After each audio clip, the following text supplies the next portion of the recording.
Hey, what's up, everyone? It's me, your boy Ryan Flowers, aka Clutch Sports Talk, and welcome to Week 12 edition of NFL Matchups, man. I am back in the saddle tonight, man. We got a lot in store for you guys this evening.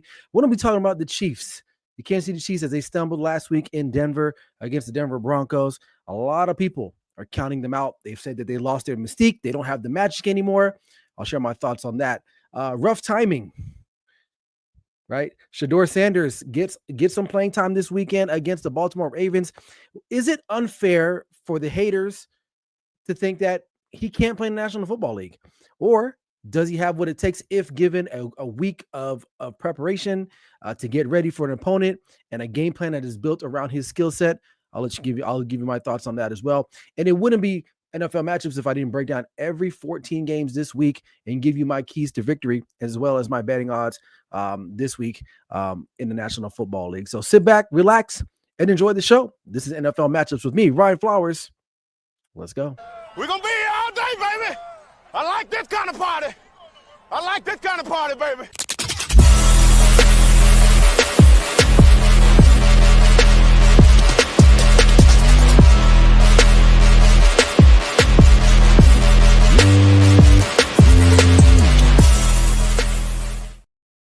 Hey, so welcome back, everybody. Hope you guys are doing all right, man. Happy Tuesday to you all, those watching on Facebook, YouTube. I'm over on TikTok as well, too. Shout out to those there. But before we move forward, make sure if you haven't already, like and follow, man. Like and follow. Subscribe to the YouTube channel right now if you're watching on YouTube.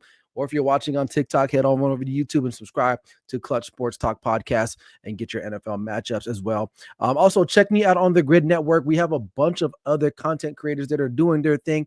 Make sure you head over to the Grid Network YouTube page as well and get your dose of NFL action from me and the rest of the content creators that we have there as well. So appreciate it. So, all right. Like I said at the top of the show, man, we're going to be talking about the Chiefs. We're going to talk about Shedeur Sanders, and we're going to get into some matchups. So first things first, let's talk about the Kansas City Chiefs. Obviously, they lost. Now, I believe they're about 5-5, if I'm not mistaken. And they have still a 50% chance of making the playoffs. Obviously, it's going to be hard to win the division the way the Broncos are playing right now and their record. Obviously, that's going to be difficult. But I will say, too, it's not improbable. Is it impossible? I don't think it's impossible. I think it's very likely that they still make the playoffs. But let's talk about what went right a little bit for the Kansas City Chiefs in Denver this past weekend.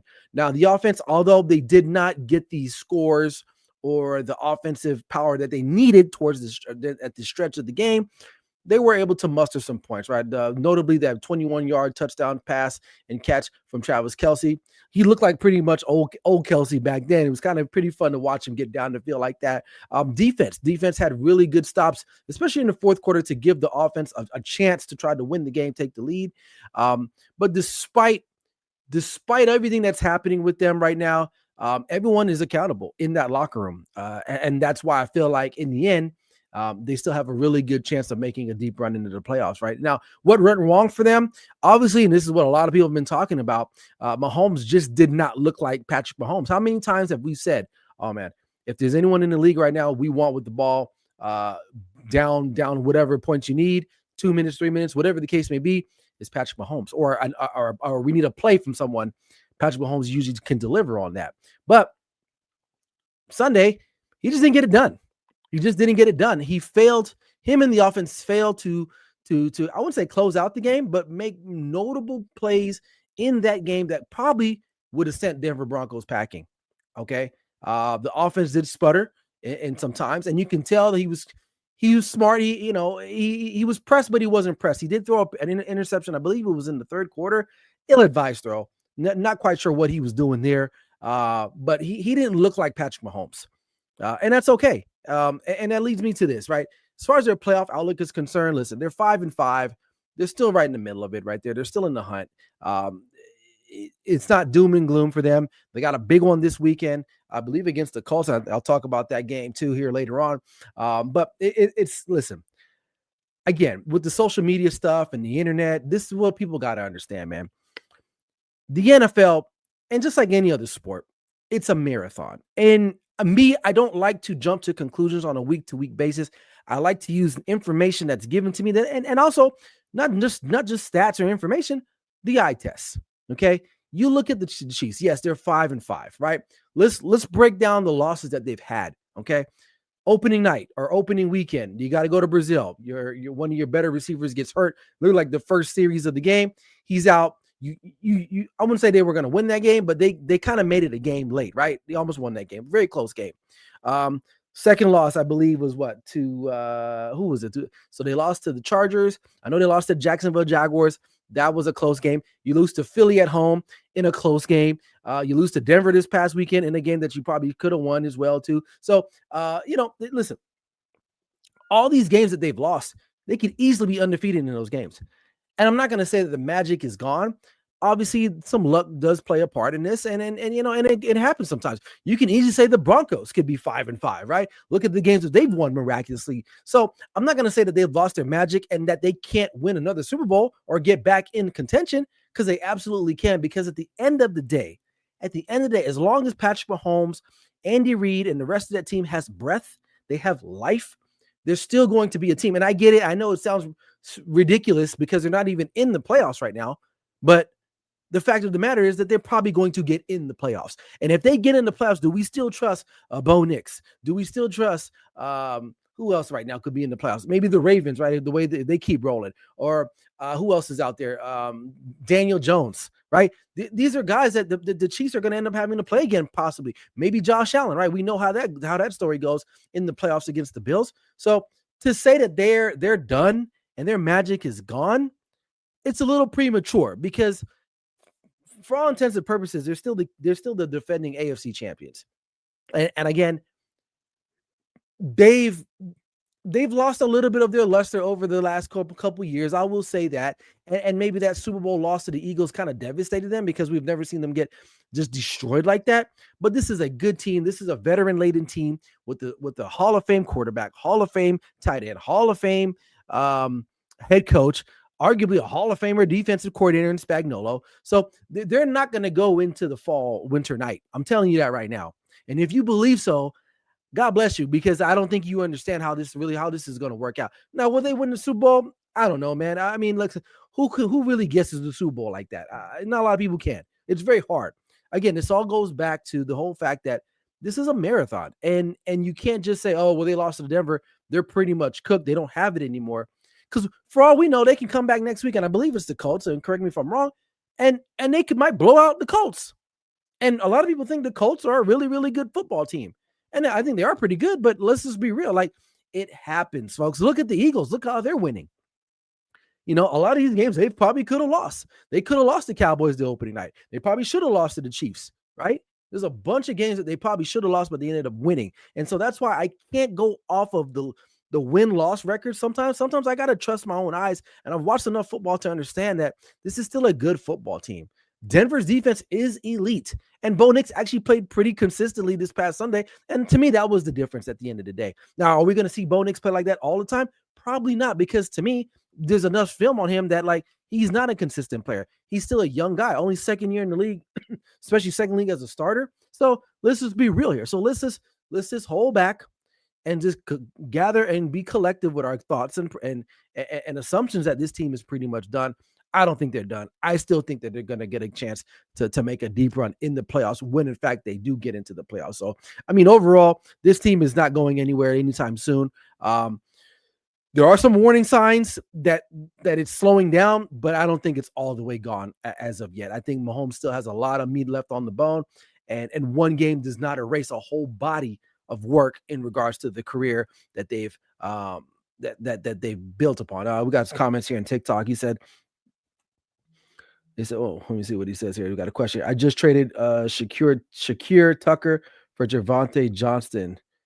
Javonte and Johnston. Oh, Javonte Williams. Is that who you're talking about? Javonte Williams. That's a good pickup if you got Javonte Williams for the Dallas Cowboys. For sure. You won that one. You won that one for sure. All right. Yeah, he said, yeah, that's a good one. I like that. All right. But before I wrap this up, I mean, the verdict is that they haven't lost their magic. I still think there's still an elite level to them. And I think they'll get back on track and they'll be just fine. So we'll mark my words. What's today? The 18th? Is it today, November 18th? November 18th, the Chiefs will be fine, folks. Believe me. All right. Who will be fine or won't be fine? Shedeur Sanders. He got thrust into the role yesterday, or excuse me, on Sunday against the Baltimore Ravens as the quarterback for the Cleveland Browns. It did not look good. The stat line was terrible. 4 for 16, 47 yards, 1 interception. He did run 3 times for 16 yards, but overall the efficiency was not there. Now granted, granted the Ravens defense was ready for that. I mean, I know the Ravens defense hasn't been good consistently throughout the year, but they're playing a lot better on this winning streak. That's for sure. And I'll talk about them later on with their matchup. But they were able to stifle him. Every minute he took the snap, every time he took a snap, he just had no time. He just had no time to throw the ball. And here's the argument here. Like, there are a lot of people that love Shedeur Sanders, and there's a lot of people that don't like Shedeur Sanders. And he's a very polarizing individual. It's not that I don't hate him or don't like him. The reality is and I'll share my thoughts. But before I do that, let me just tell you this. Was he at a disadvantage? Absolutely. Absolutely. He was at a disadvantage. It's tough for anyone to come into a game, right? You haven't taken any real snaps, meaningful snaps with any of the ones on the depth chart, right? And you're playing against a ferocious defense, or a defense that's been playing a lot better as of recently than the Baltimore Ravens. And you're going to ask this young guy, who a lot of us have questions on him anyway, right, to try to go out there and win the game. Now, was he better than Dillon Gabriel? No, he wasn't. And was Dillon Gabriel lighting up the stat sheet either? No, he wasn't either. And that's a conversation for a whole nother day, because I feel like the Browns just kind of screwed the pooch on this whole quarterback situation. But long story short, the one big key thing I took from all this from Shedeur, is that at least he had some self-awareness, right? A lot of times in recent history, we've seen him blame other people. It wasn't his fault, this and that, whatever. Sunday, he went up to the mic. He said, listen, I didn't play well. I don't want to be a distraction, because who knows what happened, what will happen to Dillon Gabriel. He left the game for concussion protocol. So he may not be good to go this week. I don't know. We'll see. We'll have to monitor that. But you can tell when he got on that field, there was no chemistry whatsoever. Now, again, his fans will say, well, offensive line sucks. We knew that. They don't really have any weapons like that, right? David Njoku, not having a great year. Jerry Jeudy, he's a number 2-3 receiver at his best. Okay. So they don't really have much. Quinshon Judkins, probably their best talent that they got on the field. Teams are going to be prepared for him loading up the box. From my perspective, and a lot of you may hate me for this or may hate on me for this, but I'm just going to keep it a buck. It's a reason why he's a 5th round draft pick. He still is continuing to do a lot of things that we saw in Colorado, and you think he's going to get away with it in the National Football League. You can't hold the ball the way he holds the ball. 3, 4, 5 seconds, drifting back instead of stepping up in the pocket. That's going to get you killed in the National Football League time in and time out, period.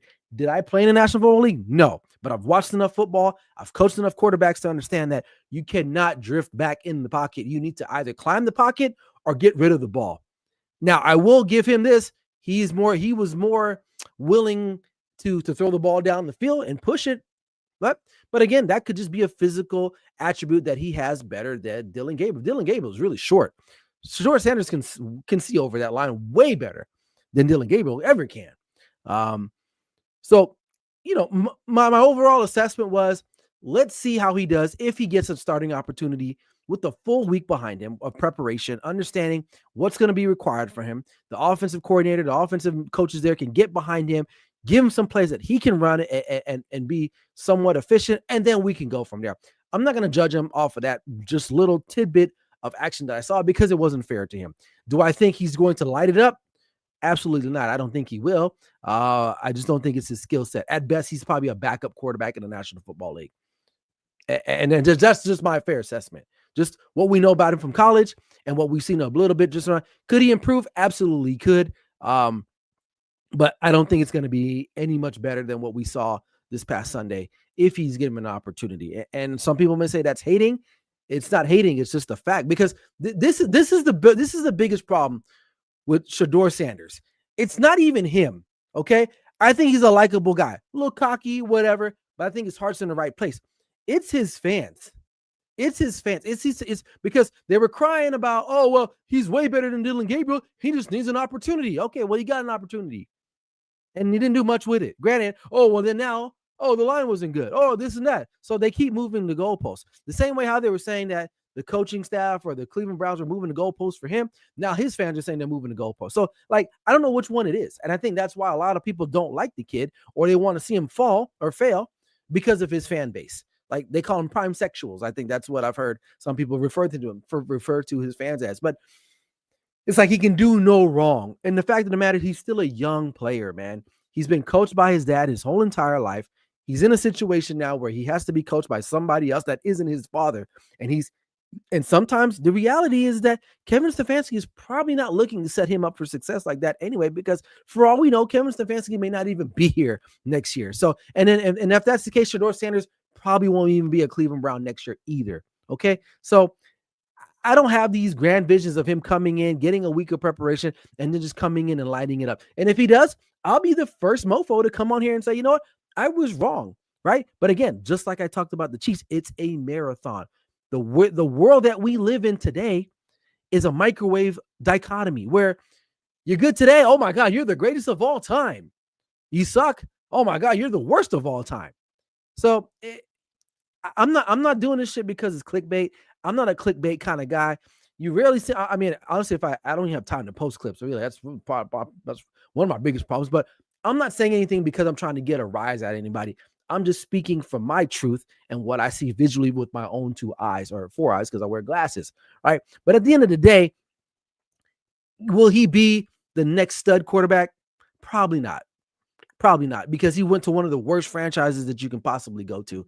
And a lot of times you don't recover from that unless you get lucky and you become like a Baker Mayfield and you find the right situation. But look at Baker Mayfield's journey, man. He left Cleveland. He had to go to Carolina, got cut from Carolina. Then he had a cup of coffee with the Rams. Then he landed in Tampa Bay, and now he's thriving a little bit, right? So Sam Darnold, same thing. Went to the Jets, sucked there, right? Went to Carolina himself, right? Didn't work out there. He goes, backs up in San Francisco, learns under Kyle Shanahan, goes to Minnesota, has a great year. Now he's in Minnesota, didn't play great this past weekend, but still, like, so there's a maturity thing with all of this, and maybe he'll figure it out, and maybe he'll be able to get on the right team. But as of right now, I don't think he's any better than Dylan Gabriel, and it's not just his fault; it's just the organization of the Cleveland Browns. So for all the Shedeur fans out there that think he can't do anything wrong, he can. He didn't play good on Sunday. Granted, again, in a short notice, you got to be ready. You got to be ready. Right? Because we've seen quarterbacks come in, but those guys are veterans, right? So he's not a veteran yet. So it's not that I don't want to see him do well, and it's not that I do want to see him do well. It doesn't bother me that much, but I wanted to talk about it because it's a very touchy topic for a lot of people. And some people just don't want to hear the facts. So let me know, man, if I'm right or wrong in the comment section here on YouTube or as well on TikTok, man. Like, what do you think about Shedeur Sanders? Do you think if given the right preparation and timing, could he exceed the expectations of a Dylan Gabriel or maybe try to help the Cleveland Browns win some football games? So I don't know. I digress. All right. Moving along. All right, we got week 12 opens up with maybe might be a good game. You got Buffalo Bills, Houston Texans. I believe Bills went there last year and lost in a close one. So we'll see how that works out. But Bills at Texans, Thursday Night Football. Bills are -3.5 favorites, and on the road, over under is 43.5. Keys to victory. I'll start with the Bills here. Stay balanced. Avoid turnovers, especially in the red zone, and you'll win the game. Like, they looked pretty good this past weekend against Tampa Bay. Josh Allen just was doing Josh Allen things. So that was a good win for them. They needed that, especially after that horrific loss a week ago in Miami. Texans keys to victory: control the tempo, whether it's Miles Davis or Davis Mills, whatever his damn name is, or CJ Stroud. Control the tempo and run the football. Keep the ball away from Buffalo as much as possible, and you're going to have to be able to create some big plays at some point, right? They struggled against the Texans. Against the Titans this past weekend on the road. Granted, it was a divisional game, and that division is kind of weird anyway, like that, where those teams will beat each other. But at the end of the day, big plays are going to be what's needed, especially if you're going to try to beat the Bills at home. Good for them that they're at home. They'll have that Houston crowd behind them, but for how long? that'll be the case. I will say they do have a fighting shot just because that Texans pass rush is legit. Is legit between Danielle Hunter and Will Anderson. They get after it. So overall, do I like the Bills to cover in this game? You know, I don't. I don't. I think the Texans will keep it a lot closer than expected. So if I was going to bet this game, I'd probably go plus 3.5 on the Texans on this one, because this is one of those spots there that the Bills they're supposed to win a game like this, but they end up floundering. So, but I would probably go Texas on plus 3.5 there. All right, we got Jets at Ravens. Ravens open up at minus 14. I think that's the biggest spread this week against the Jets. The Jets who just benched Justin Fields finally, thank God. God, the Jets, what a disaster that is. Over under 44.5. Ravens keys to victory. Dominate the run game. Force third and long on the Jets offense because it's gonna be Tyrod Taylor. They're not a really good offense at this point. And then just try to avoid any big letdowns. Lamar Jackson is gonna have to pick his head up a little bit, right? He struggled. He's struggling. He's not the same Lamar Jackson that we once saw a couple years ago win a second MVP. I don't know if it's the hamstring, but there's situations and there's times in these games where it's like you're expecting him to take off and run, but he's just not doing it. He's just not doing it. He's a little reluctant. And then when things don't go his way on offense, he's coming off the field, looks dejected. And like, listen, I'm from the old school, man. Like your quarterback is usually typically the de facto captain. And if he's looking like that, what kind of message does that send? Like he's a very great player, very talented individual, but I need more from him from a leadership standpoint, especially because they're winning football games. They're getting back into this thing, right? They're right up there with the Steelers to win that AFC North, which a month ago, we probably were like, man, the Ravens are done. But they've turned it around a little bit here. Let's see how they keep going. Now, as far as keys to victory for the Jets, I mean, other than going to church Sunday morning, there's really no chance. I mean, they're going to have to create turnovers after turnover and somehow keep this game close. And I don't see it happening. I just don't see it happening. So do I like the Ravens to win this game? I do. Now, do I like the minus 14? I don't like that. If I was going to bet this game, probably take the money line. But you're gonna have to spend $100 to win it because they're so heavily favored on this one that it's pointless. So, but I don't like them covering. So, if anything, you might want to go plus 14 if that line is still there, plus 14 for the Jets because at the end of the day, I don't think the Ravens. I think they'll run the football. The game will run out, and I don't think they'll win by 2 touchdowns. So that's crazy to me. So we'll see. All right, what's going on here in TikTok? Say what's up to everybody on TikTok, man. Hey, drop a comment, man. Let me know what you guys thinking, man. Appreciate you guys. Do I have any comments here on? Yeah, I do got some comments here on YouTube. So what's up, my boy Chris Johnson? Those damn Eagles.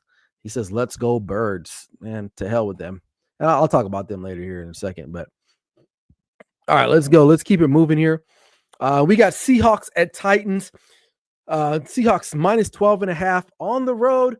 The over under is 42 I'm seeing right here.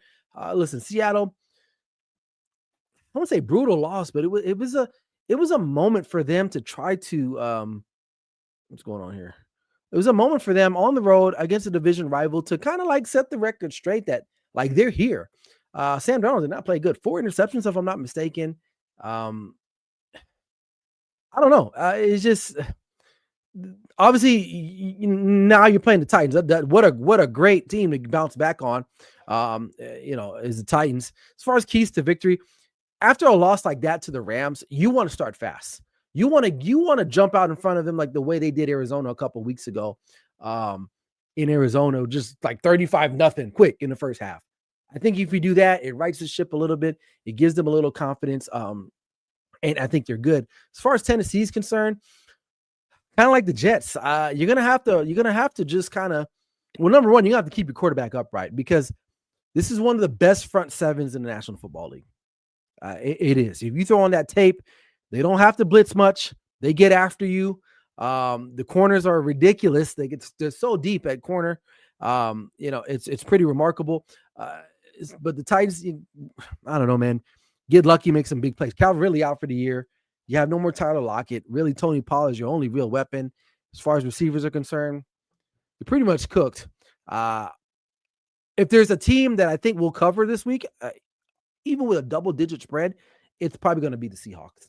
I think that they want to come out on the road back-to-back weeks, but this time in Tennessee and get after it. I do like them. I'll take them. I'll take the Seahawks at minus 12.5. Let's see. We got Patriots at Bengals. Patriots minus 750.5 is the over under. Patriots pretty solid season so far. What, 9 wins? 9 wins, top of the division. They're doing really good, man. They're doing really good right now. So do I believe in them all the way? Not necessarily. I don't believe in them all the way necessarily. Their schedule is very cupcake. Very cupcake. You look at the quarterbacks that they've played. I mean, Josh Allen is the best one that they've had.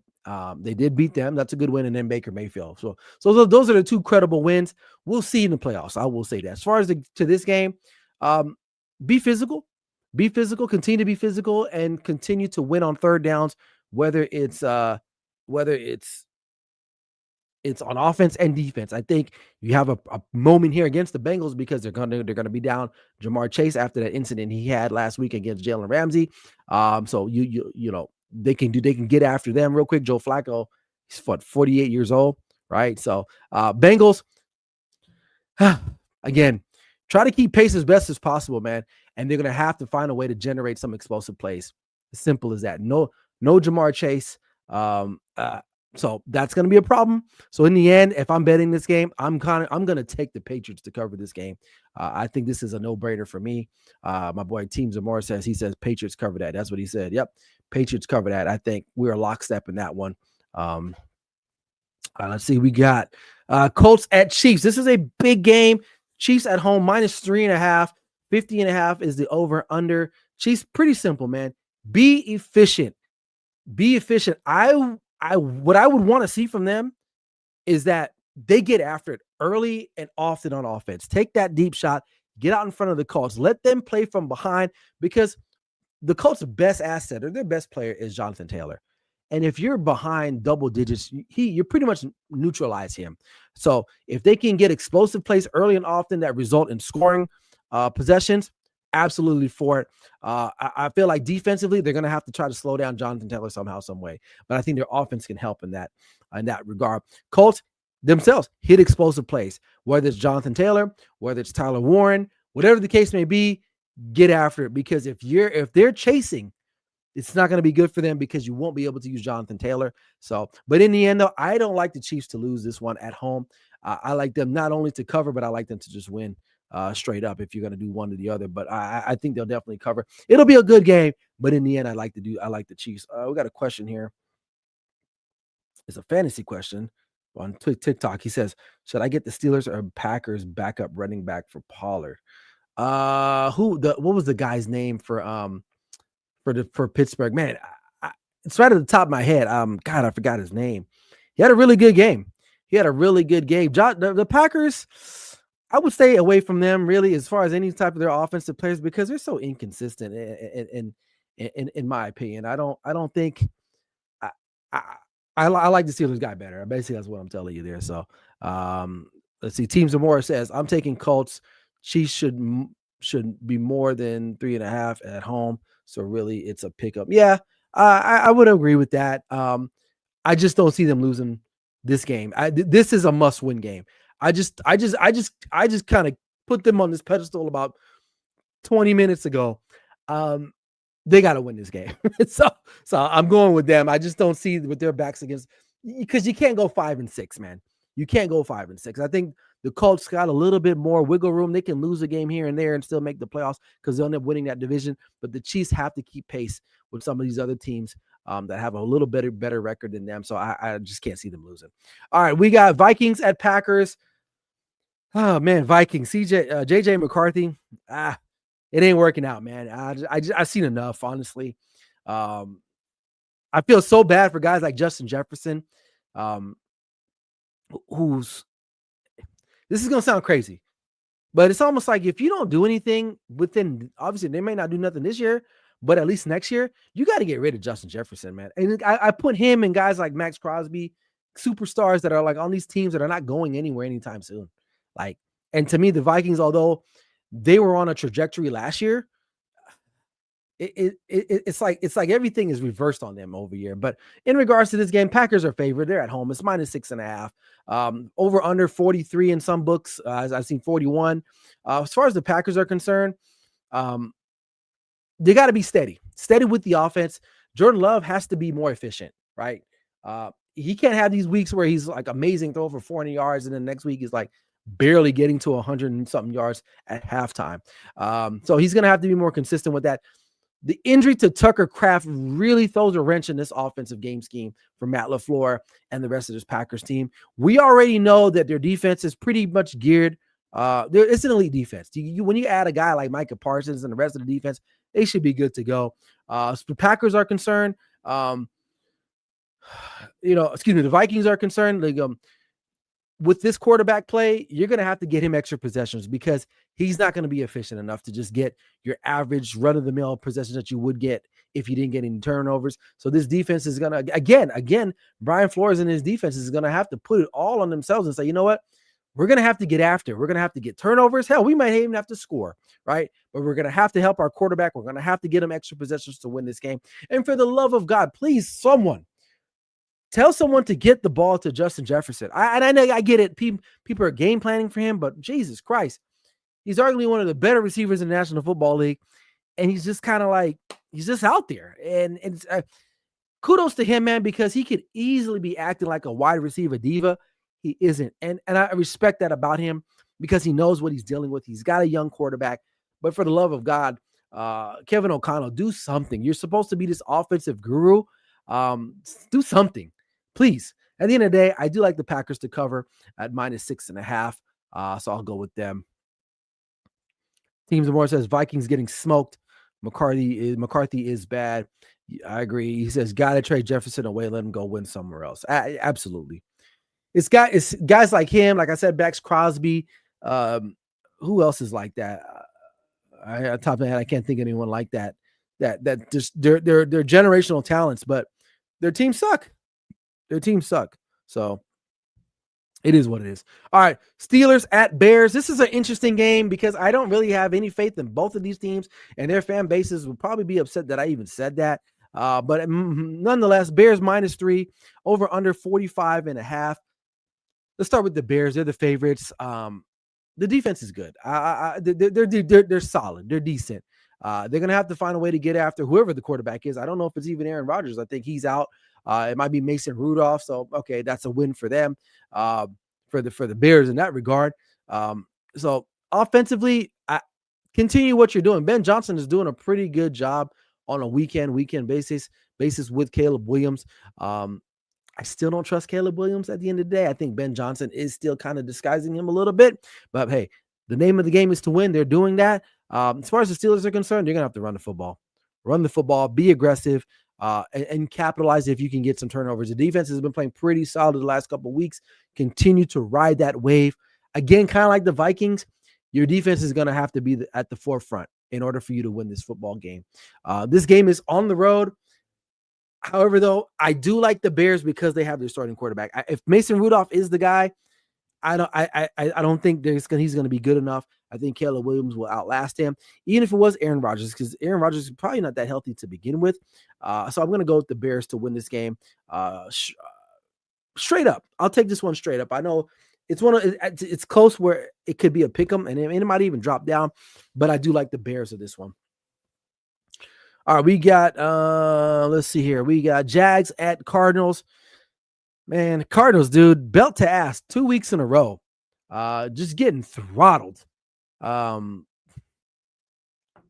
Both at home, too, like, ironically enough. And I've been to that stadium on numerous occasions. Like, that crowd, man, it's a good crowd, but I guess they can't get behind the team. Nonetheless, Jaguars coming all the way from Duval County. They are favorite at -2.5. 47.5 is the over-under. Listen, game plan for the Jacksonville Jaguars. Good win against the Chargers. I mean, just spank them. Spank the Chargers. You got a pretty easy foe this week again. I don't know. Is Jacoby Brissett still going to be the quarterback? Probably so. Um, just limit your mistakes. The Cardinals are not a good football team at this point. So don't give them any reason to keep them in the game. And that's by protecting the football. I think they can do that. As far as the Cardinals are concerned, take deep shots, man. Just go for it. Go for broke early. What do you got to lose? You guys are not making the playoffs anyway. You have a quarterback that's lame duck. They benched him, quote unquote, or he's hurt, quote unquote, but they benched him. Okay. This spread does scare me though. Minus 2.5. It's a little close. Obviously, Vegas knows something that we don't know. But I looked at this game all day today. I was going back and forth. 1 minute, I'm like, I don't know, man. The Cardinals, man, they've just been getting their ass beat the last couple of weeks. Maybe they got this, right? And you look at Jacksonville, they've been known to kind of like give up a game like this too as well. So you know what? To hell with it. I'm going to go on a limb. I'm going to go plus 2.5 with the Cardinals on this one. They can either lose they can lose the game, or they can actually win this game.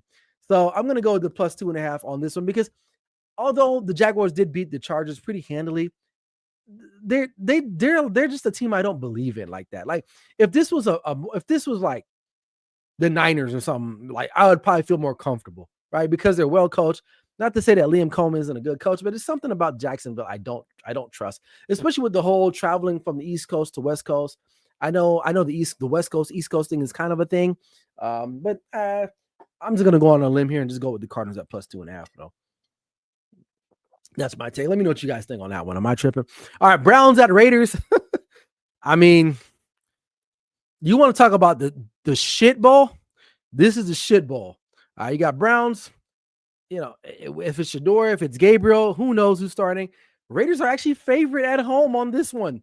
So good thing for the Raiders. Over under 37.5. I can definitely see that. Raiders at the end of the day, Geno Smith, don't turn the ball over, my guy. They got their lunch handed to them last night by my Dallas Cowboys. I wasn't even close. Geno Smith again. It's funny, man. He in this presser last night, he was like, you just blame me. If your car breaks down, blame me. If your kids get bad grades, blame me. You damn right they're going to blame you because guess what, bro? They spent a lot of money on you and you just sucked. Now, I get it. The talent around you isn't that great either. Your offensive line is in shambles. Your offensive coordinator is terrible, and Chip Kelly. And your head coach, although I do love Pete Carroll, I think time has passed by for him at the end of the day. But in regards to the game itself, limit turnovers, control the ball, run the football if you can. I get it. This is a tough defense you're going to be playing against. You're going to have to try to run the football. As far as the Browns are concerned, whoever the quarterback is, they're going to have to run the football too, which they can. I think they can do that against this Raiders defense. I don't know how in the hell the Raiders are even favored in this game. But again, it's the odds makers here in Vegas. They know something that I don't know. But I'm taking the Browns in this one. This is a no-brainer to me. I think the Raiders are done. They're already booking their flights to Cabo. This season's been done for them for quite some time. The Browns, they got a little juice maybe because you do got a good defense. And maybe if Shedeur does start, maybe it gives them a little energy, right? You know, that they need a team like that. But I'm going to go with the Browns in the quote-unquote upset, which that just sounds weird to me saying that someone is going to upset the Raiders. But I digress. So I'm taking the Browns in that one straight up. All right, let's keep it. We got to keep it moving here. We got, if you're on TikTok, man, hey, make sure you like and subscribe. Make sure you guys do that. If you're watching right now live on YouTube or Facebook, man, make sure you guys like and follow as well, too. And comment, man. Let me know, man. I mean, it's my show, but damn, yeah, you guys can chime in too, man. So appreciate you, those that have chimed in already, like Teams and More, my boy Chris, and all you guys that are watching on TikTok as well. All right, we're going to keep it rolling. We got Falcons at Saints. Falcons. I think this line changed. I think the Saints now are favored, if I'm not correct. But when I pulled it this morning, the Falcons were minus 1.5. Correct me if I'm wrong. Let me guys know what you guys think about that. But listen, Falcons, they're going to, no Michael Penix Jr. He's out for the rest of the year. Kirk Cousins, he's done. This guy's cooked. He hasn't really, granted, he's an older guy coming off an Achilles, hasn't looked that great. And I talk about this with a lot of people. The Falcons have a lot of talent, man. And to me, at this point, it's got to be coaching. I think the coaching staff is gone. I think the GM's going to be gone at the end of the year. Arthur Blank is it Arthur Blank? Yeah, he's missed on some coaches, man. Honestly, Raheem Morris. I mean, that's who you go with. All these other offensive guys out there, and don't get me wrong, I think Raheem Morris is a really good coordinator, but some guys just aren't meant to be head coaches at the end of the day, and he's one of those guys. But long story short, Falcons, if you do have Kirk Cousins, it's got to be heavy on Bijan Robinson. Simple as that. I don't even know if Drake London's going to play. I don't know what his status is, but Bijan. That's who you need to give the ball to. If you're not giving it to him about 15, 16, 17 times, what the hell are you doing? As far as the Saints are concerned, explosive plays. You are at home, which is a good thing for you guys, because that home field advantage gives that team a boost. If you've ever been to the Mercedes Superdome, it's loud, man. It's rocking in there. So at the end of the day, I kind of like the Saints, man. I really do. I like the Saints in this one. Whether the line is to me should be a pick 'em, but I'm gonna go with the Saints in this one. Appreciate my boy CJ. He says great vid. Appreciate you. Team Zamora says Kevin O'Connell is bad. They need to get rid of him. Yeah. Oh, absolutely. I won't say get rid of him, but he's definitely part of the problem too now. I think he needs to be re-examined as well too. But I think he's built up enough collateral to at least get one more year at it. But they got to find a quarterback. Simple as that.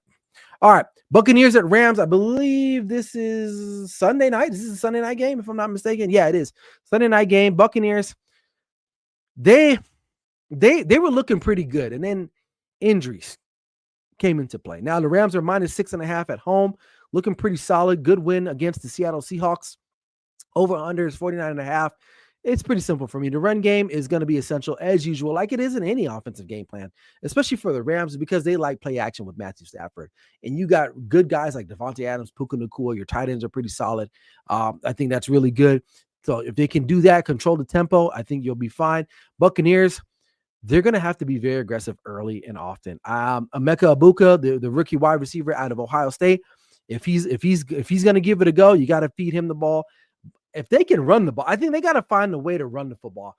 I think Bucky Irving is still out, although he's not widely known as a great running back, but God, he fits so well with Tampa Bay and what they want to do. Not having him has definitely made an imprint on their game plan and the rest of their season. And just injuries overall has bitten this team in the butt. I like the Rams, though, to win this game at the end of the day. Someone's asking me on TikTok, trade A.J. Brown and K9 for Egbuka.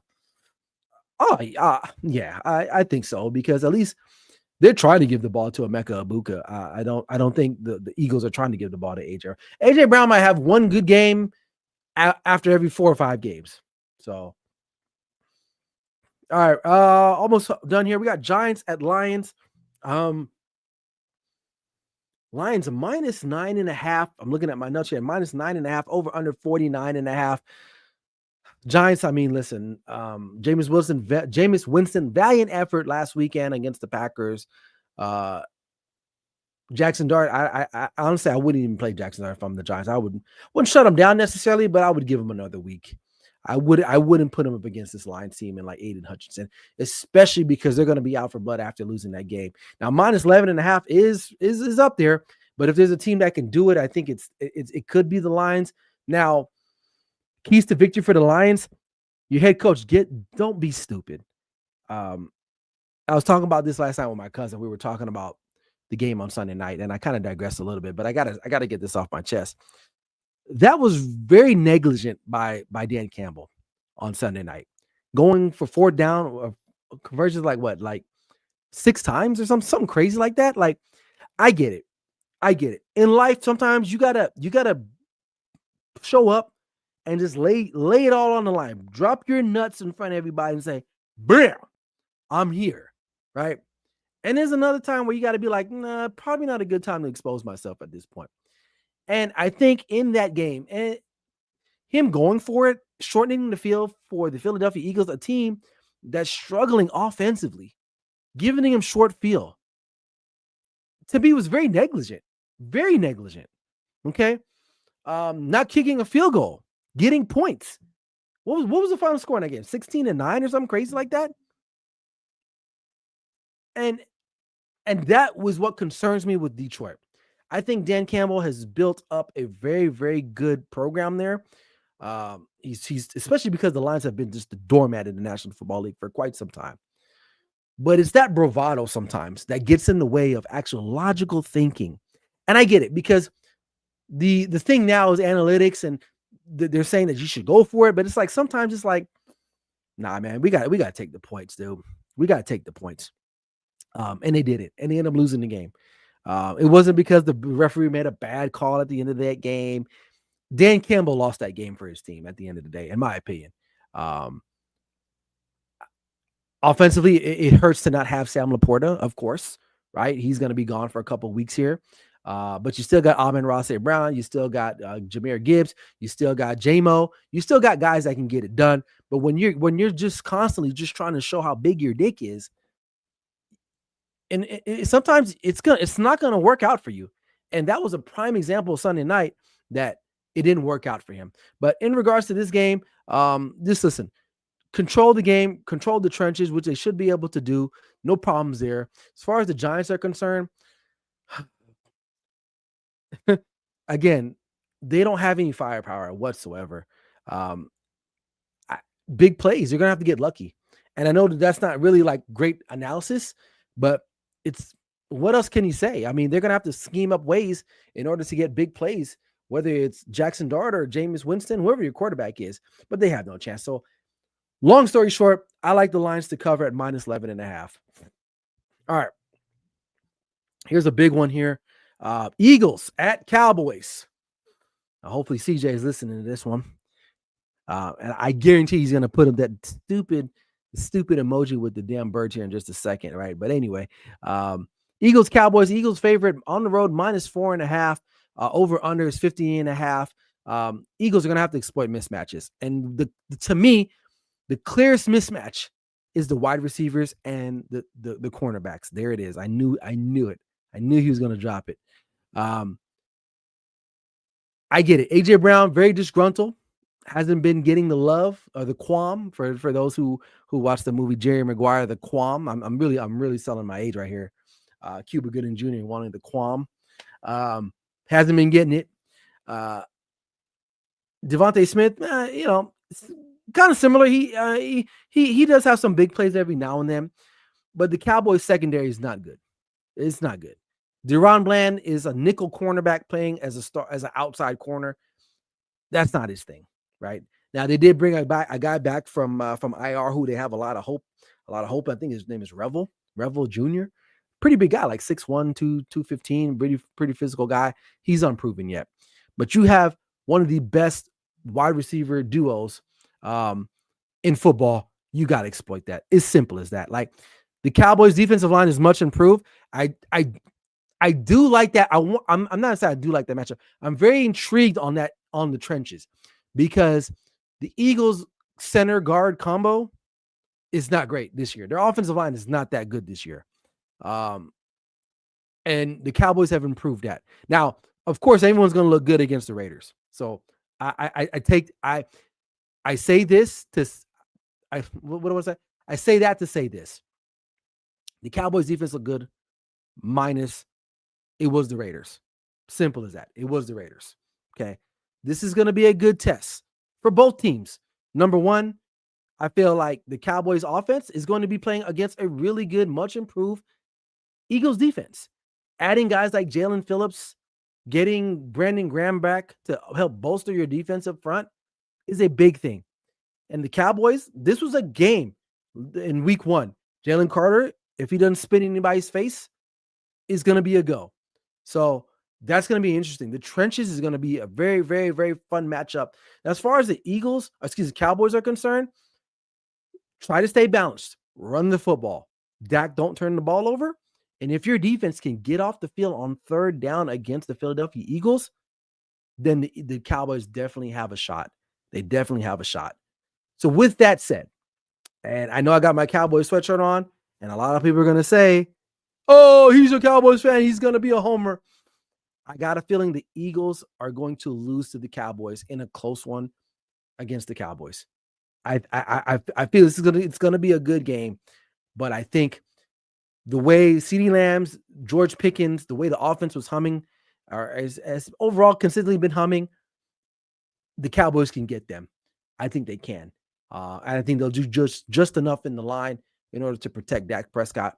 I think if Philly's offense doesn't show up, that's going to be where they're going to be like, damn, how did we lose that game? It ain't because of defense. I think the offense is going to be the key for Philly, but I do like the Cowboys to win this game for sure. All right, we got a question here. TikTok says trade B Brian Thomas Jr. for Javante or Puka. Hey, hell yeah. BTJ, I don't know what the hell happened to him. He looked good. I don't know what happened to him, but yeah, I'm sure. CJ, he asked, trade AJ for CJ and Pickens. Who's CJ? Who's the trade AJ for CJ? I know who Pickens is, but who's CJ? I can't. I'm trying to think who that is. But if you got AJ Brown on your team, you probably want to get rid of him. Absolutely, absolutely. All right, we got some other people coming in. I can't pronounce your name, but Derpy. He's got Bills. He's like the Ravens. He likes the Bears. He likes the Pats. He likes the Lions. Oh, CD. He meant to say CD. Okay. And then Deep. He what's his name? Derpy likes the Packers. All right. Our last game for our wrap up. Get up out of here, folks. Panthers at 49ers. This is going to be a good game. I think it's going to be a very fun game to watch. I get it. You got Bryce Young versus Brock Purdy. I don't think anyone ever circled that and said, man, must see TV. I doubt that. But Panthers, 1 week, you beat the Packers, then you lose to the Saints, then you go on the road and win another game. So it's kind of like in a tough divisional game against the Atlanta Falcons.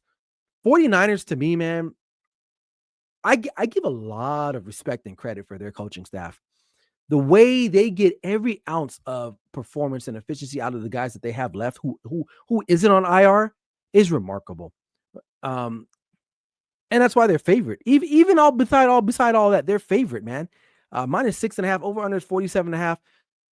If the Niners can just get off the field, get their defense off the field, maybe get some turnovers, keep the offense balanced within McCaffrey and Kittle, they should be all right. Panthers, take some deep shots because you're playing against some backups, right? And they're going to have to just be aggressive. They're just going to have to be aggressive in their approach offensively. But in the end, I have a lot of respect for the 49ers. So I have them winning this game at home, which I think this will be a good game. I think it's going to come down to the last moment, but I do like the 49ers in this game. All right, last question here on TikTok. He said, should I trade Henderson, McMillan, or Olave in a flex? No, I think you keep Henderson. McMillan, it's hard, man, because of the quarterback play. He's not a consistent player to me, in my opinion. I think he's a good player, but not consistent. But I definitely you would keep Henderson. Olave is a tough one too, just because of your quarterback play. He is your best. If that's all you got, at least that's the Saints. That's all they got really, because they traded the other guy away to Seattle. Shaheed is that name Shaheed? But yeah, that's my thoughts on that as well. So, all right, final comments in the chat here on YouTube. They got what was that? Derpy likes the Eagles, Falcons, Rams, and 49ers. So for the most part, I agree, except for the Cowboys and Eagles game. I'm gonna go on a limb here and take the Eagles. I take the Cowboys. I think in an upset. I think the Cowboys have something to prove. And the Eagles just kind of been getting by. And not to say that they're not a good team, but I feel like they've just been kind of getting by. So I think that ends Sunday in Dallas. So, all right. Well, man, that's all I got, man. That's the show for this evening, man. Appreciate you guys for tuning in, whether it was on TikTok or here on YouTube or Facebook. Man, if you haven't already, subscribed to my YouTube channel, man. That's where I want all you guys to start funneling over there, man. Make sure you guys go ahead and do that. Subscribe. You guys see that there in the bottom, man. And check me out too, as well on the Grid Network. Also on Spotify as well. Clutch Sports Talk Podcast, or excuse me, you can check me out on the Grid Network on Spotify as well. Immediately after this show airs, it'll be available here shortly. I'll make sure I get that out to you guys as well. So other than that, I will be back. You know what? I might just not next week, Tuesday, because next week is Thanksgiving. we'll probably just do a Thanksgiving special, NFL matchups Thanksgiving special. We'll break down the games early that morning before the Turkey Day games get going, and we'll get the rest of them going as well to the rest of the slate of games for Week 13. So, other than that, make sure you guys tune into my Instagram page. That's where I do announce a lot of things going on there. But hey, appreciate you guys chiming in, taking some time out of your day. I'm your boy Ryan Flowers, aka Clutch Sports Talk. Like I always say, never settle till the work is done. I'll see you guys next week.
Clutch Sports Talk. Let's go.